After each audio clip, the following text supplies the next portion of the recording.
Tonight, we continue our series honoring Black history with the story of Fresno's first female cop.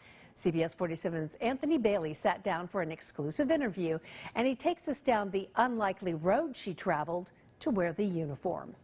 Well, we often hear the motto to protect and serve. It's a true motivation for many who become peace officers, and that slogan took on a very personal meaning for the first woman to wear a badge in the Fresno Police Department. Do you take women? It was a simple question that would forever change policing in the Central Valley. The question posed by this woman, Victoria Blaswich, known back then as Victoria Young. Blaswich was born in Madera, a concerned neighbor attending a community meeting by police about several rapists in the area. The answer she received, yes, we do. It came from Police Chief Hank Morton. That night, Blaswich, a longtime student of judo, stepped up and said she would become a reserve officer for the Fresno Police Department, and she wasn't alone. There were probably 5 or 6 men that volunteered that they would go up there and become reserve officers.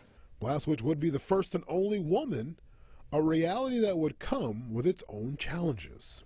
She recalls having to fight crime in the early days, carrying her service weapon in a purse. After a few difficult interactions with the public, she took it up with the chief. I want to wear the same uniform that the men do. You mean to say you want to put a gun on your hip? I said, yes, sir. Luckily for her, she had an uncle who was a tailor. He would design what would become the first uniform made for female officers in Fresno.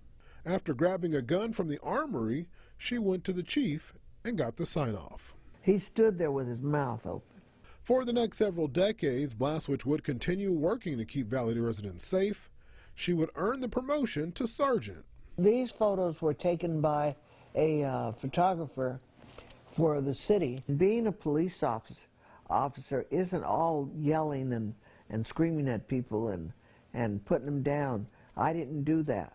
Years of dedicated service would ultimately lead to another promotion, this time working as an investigator for the state of California. I went after people who were drawing unemployment,